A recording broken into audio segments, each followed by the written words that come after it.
Hey everybody, Ryan here at eTrailer. Today on our 2020 Mazda CX-5, we're going to be taking a look at and showing you how to install the CURT Class 2 trailer hitch receiver.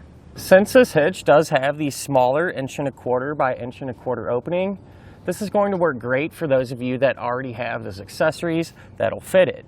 Or it'll work good too if you really only plan on using the hitch for those accessories like bike racks or maybe even smaller cargo carriers. So one thing I do really like is how the hitch is going to look on the back of our Mazda. For the most part, it's going to be completely hidden. Really, the only thing you're going to be able to see is the receiver tube opening. And because of the smaller size, it's really going to blend in nicely. This is a Class 2 hitch, and it's going to have a reinforced collar, which in my opinion gives us a nice heavy-duty look. It is going to have the standard 1/2" size pinhole. Now keep in mind, a pin and clip does not come included, but if you need one, you can pick it up here at eTrailer.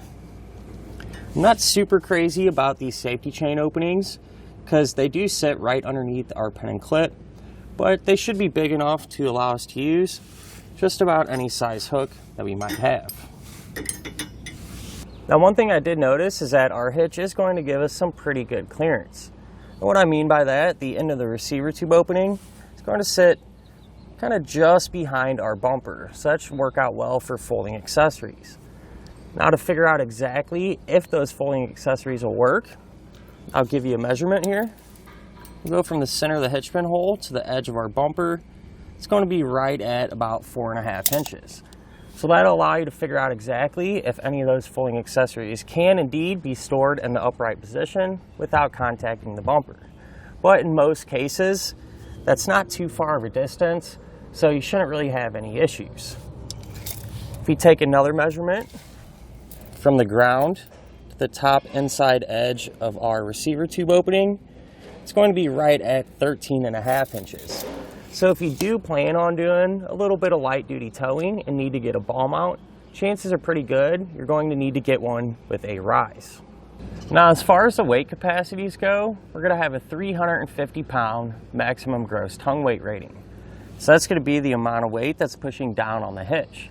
So to give you an example, that should be good enough for those 1 to 3, maybe even 4 bike racks, depending on the weight of your bicycles. As far as the maximum gross trailer weight rating goes, it's going to be 3,500 pounds. And so that's going to be the amount of weight that's pulling on the hitch. So that's the weight of your trailer plus anything that you might have on it. And I do always like to recommend it's never a bad idea to check in your CX-5's owner's manual to make sure your Mazda can pull that much weight safely.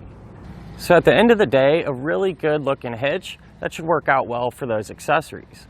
Now as far as the installation goes, even though the hitch is completely hidden, it's really not too bad. Everything's relatively straightforward and easy to get to. Speaking of which, let's go ahead and put it on together now.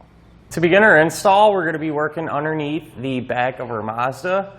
And the first thing that we're going to have to do is remove this small plastic trim panel here. It's going to be held in place by 2 pushpin style fasteners, just like this. We're going to have one on each side. To get those out, you can take a flathead screwdriver, pry underneath the head of it, and then you're able to pull that base out completely. Do the same thing for this one over here.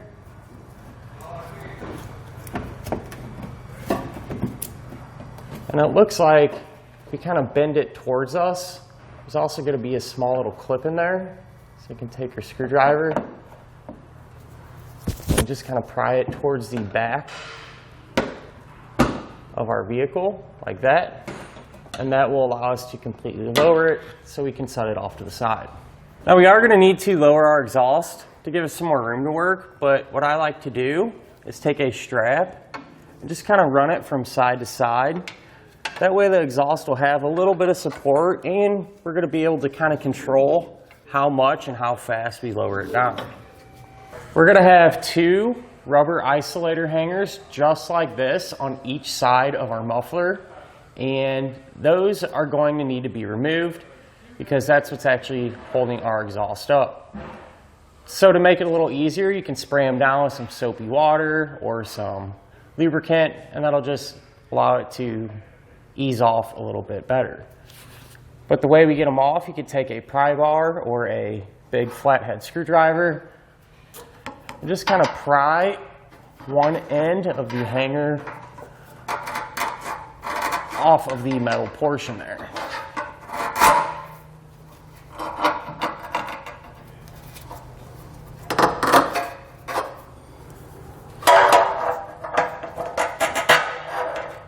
Once I have this one off, I'll go to the other side of our muffler and do the same thing.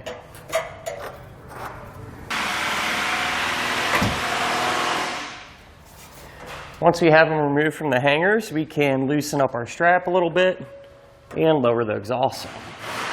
Now if we look up at our frame rail, on the side of it, we're going to have a little electrical wire with a plastic connector attached to the frame.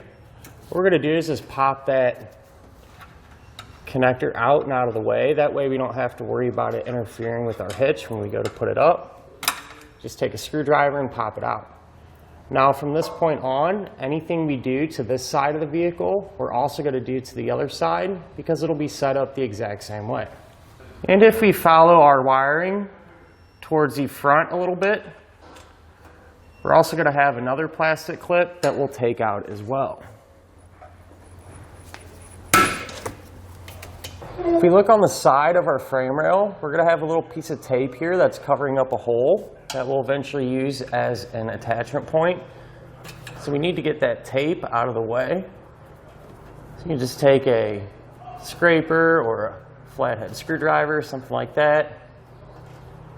Just kind of work that tape off of the frame rail.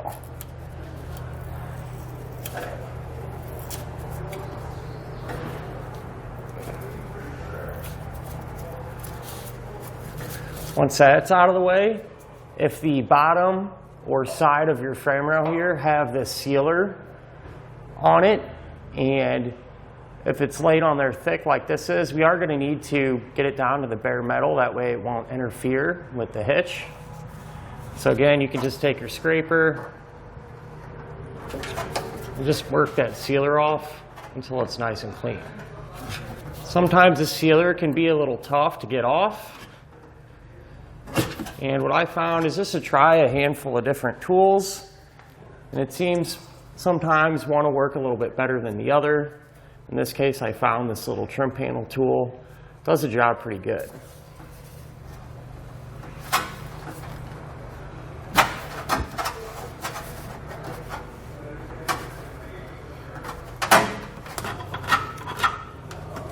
Now to get our hardware into this attachment point, what you're going to do is take the coiled end of your pole wire, feed it through that smaller hole here in the side.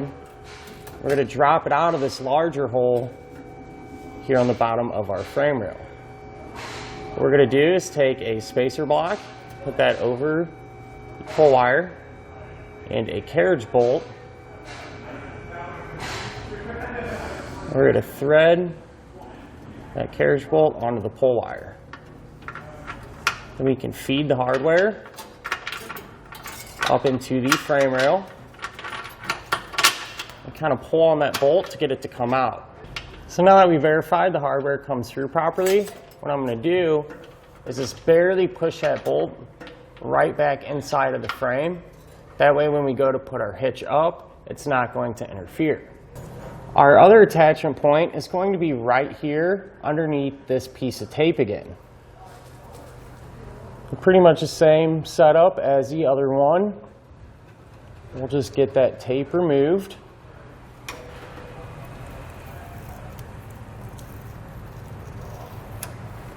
And again, if you have any undercoating or sealer along this portion of the frame, we're going to have to scrape it clean.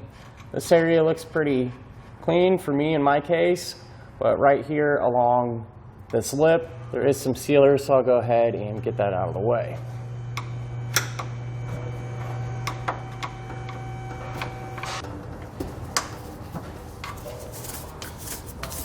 Now, even though this attachment point was protected by tape, I do recommend taking a bristle brush and just cleaning out the threads of that weld nut. That way we can make sure we don't have any dirt or debris in there. Once they're cleaned out, the hardware that we're going to be using once we put our hitch up for this attachment point is a hex bolt and a conical tooth washer. When you put the washer on, you want to make sure that the teeth on it are going to face this way towards the hitch. Now what we can do is grab our hitch, and on the inside of our side plates here, we can grab our included flat washers and tape them to the attachment points. So you want the hole in the washer to line up with the hole in the hitch. I'm just using some packing tape to do this. And doing it this way is just going to make it a lot easier when we go to put our hitch up. And once you have it taped, you do want to cut out the center there to allow our bolts to pass through. So I'll just very carefully grab a sharp edge.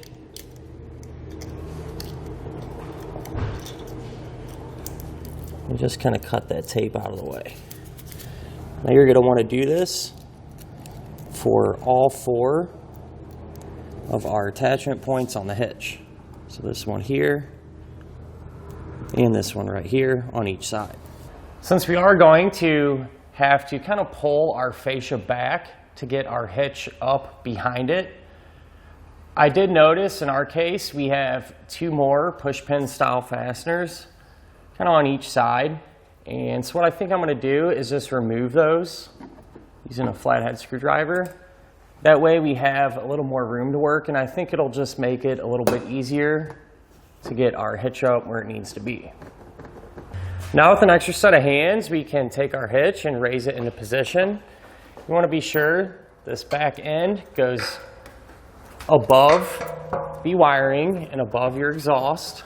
And what we're going to do is get that back hole started so we can line up the hole in the hitch with the hole in our frame rail. And we're going to get that hardware going hand tight. That way the hitch will support itself.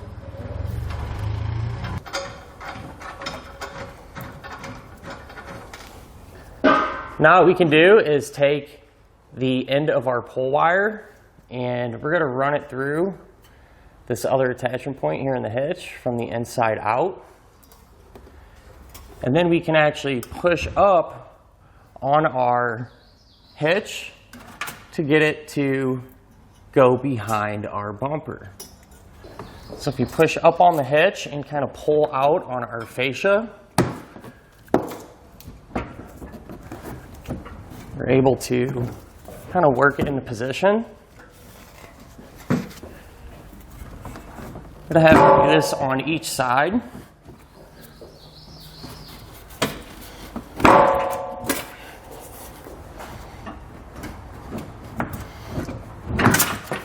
And once we lift it up, you can pull on that fish wire to get our bolt to come through. So once we have the bolt through, we can remove that fish wire. And I'll do that on both sides. And now that the hitch is really supporting itself, we can grab our remaining hardware and get it in place. What we're going to use for the end of our carriage bolt is a flange nut. So we'll get that going. And once we have it hand tight, we can come back with a socket and snug down all of our hardware.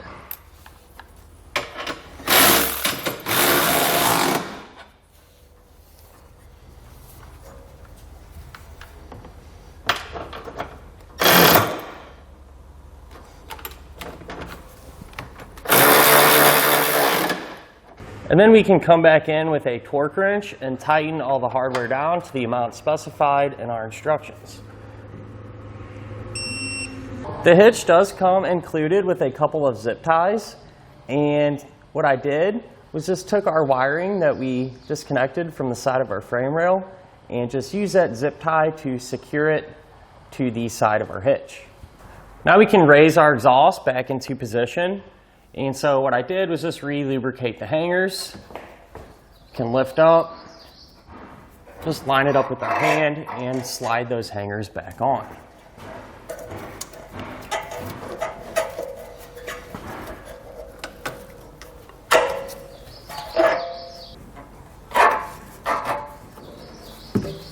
Now that the exhaust is supporting itself, we can go ahead and remove our strap.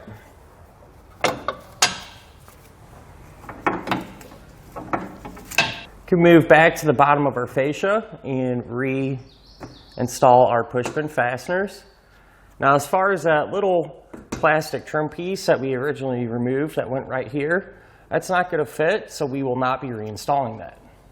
And that'll finish up our look at and our installation of the CURT Class 2 trailer hitch receiver on our 2020 Mazda CX-5.